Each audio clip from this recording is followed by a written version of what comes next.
Você sabe calcular rumo de um alinhamento utilizando pares de coordenadas? Continua comigo que depois da vinheta eu te mostro como.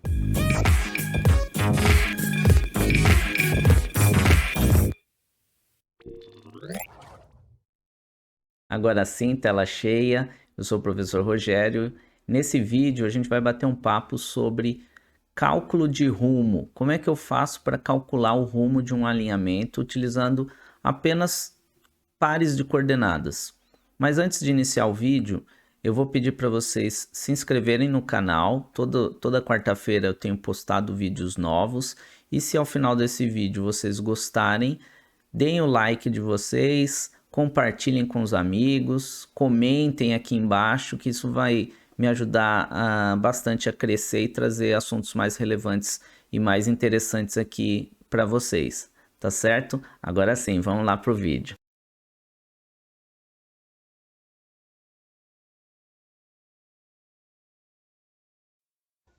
Olá a todos, eu sou o professor Rogério Santana e nesta videoaula nós iremos rever alguns conceitos sobre rumo. Então, quais são as características de um rumo?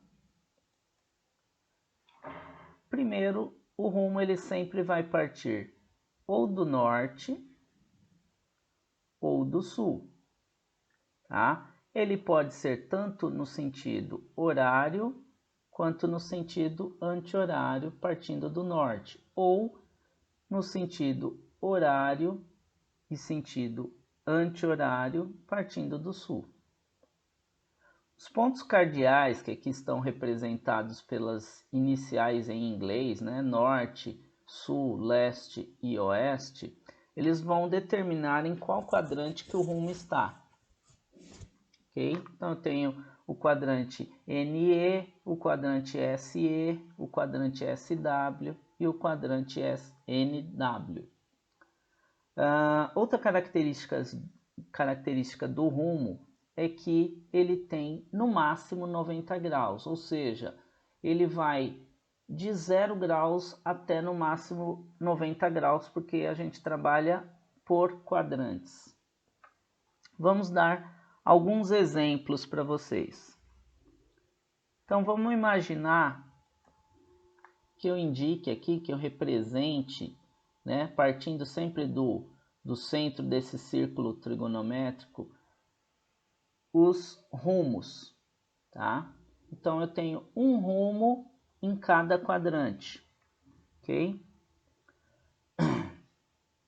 Então, no primeiro quadrante, eu tenho aqui aproximadamente 35 graus, tá?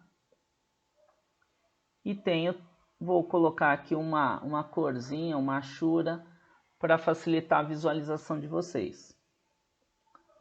No segundo quadrante, no primeiro, inclusive, ele está partindo do norte em direção ao leste no sentido horário, tá? Então, 35 graus com essas características.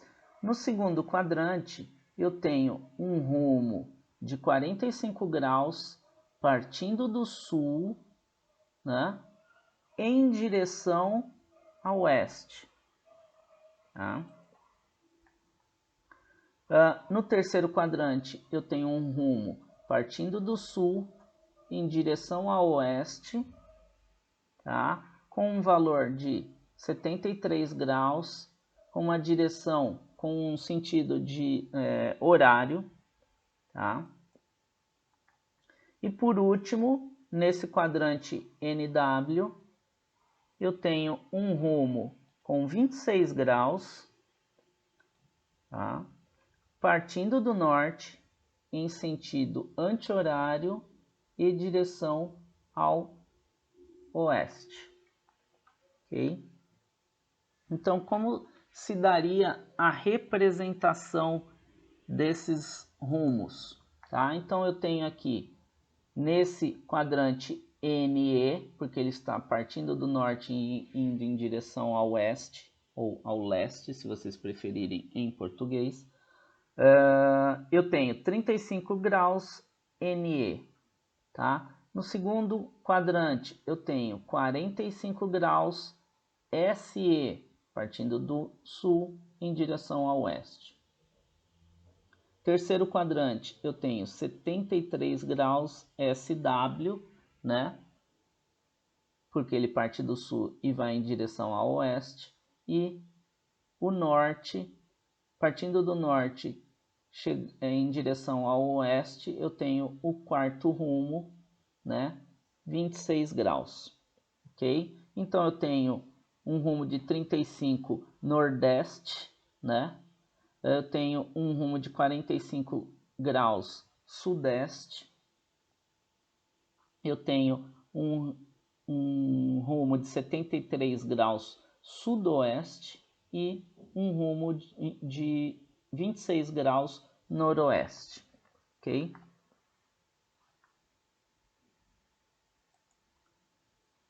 Imagina que eu pegue esse primeiro rumo aqui, vou trazer ele um pouquinho mais para cá.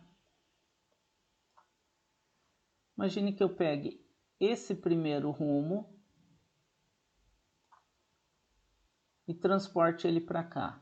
Então eu tenho a origem desse rumo e o destino, né? Então eu chamei de ponto 1 e ponto 2 para facilitar a compreensão de vocês. E eu tenho um par de coordenadas aqui, norte e este, ou x e y, tá? Por que x e y? Porque a coordenada este se encontra no eixo x e a coordenada norte se encontra no eixo y. Então, como é que eu faço? Eu tenho essa fórmula aqui, rumo é igual a arctangente de ΔE sobre ΔN. Para eu descobrir qual que é o ΔE e o ΔN, a regra é sempre a mesma, posterior menos anterior. Então, nesse caso, eu tenho coordenada este ou coordenada x posterior, né, o ponto de destino, menos a coordenada este ou coordenada x anterior. E eu tenho essa diferença algébrica. Tá? A mesma coisa se aplica ao ΔN. Então, eu vou pegar a coordenada n ou coordenada y do ponto posterior, nesse caso ponto 2, menos a coordenada n ou coordenada y do ponto 1, né? Ponto anterior. Tá? Essa conta, ela vai dar, eu já fiz a conta aqui, ela vai dar esse resultado.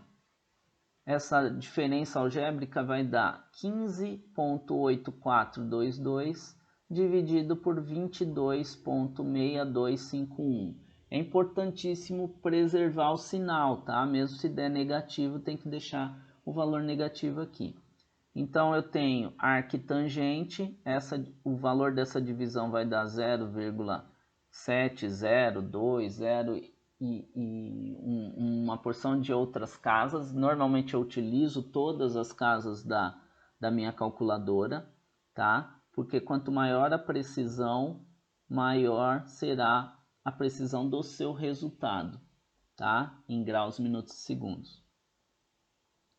Vou pegar um segundo exemplo, vou pegar este cara aqui, este rumo de 45 graus, partindo do sul e indo em direção ao leste, tá?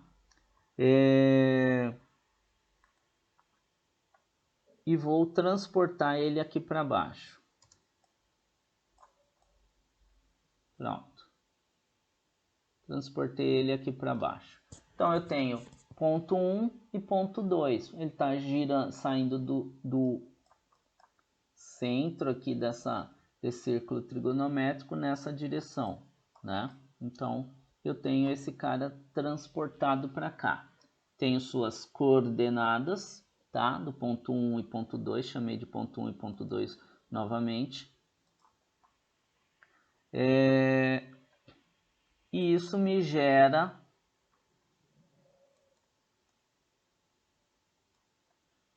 a seguinte informação, a seguinte diferença algébrica: 19.5192 para o ΔE e menos 19,5192 para ΔN, tá?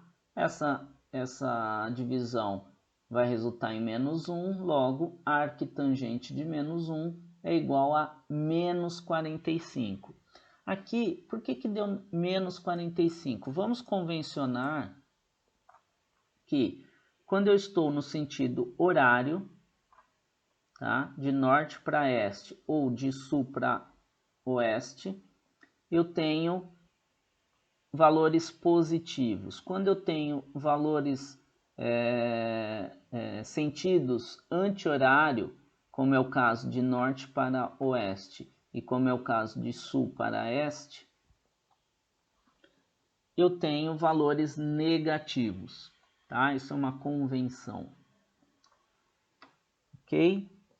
Espero que este vídeo ajude vocês. Um grande abraço e vejo vocês na próxima videoaula.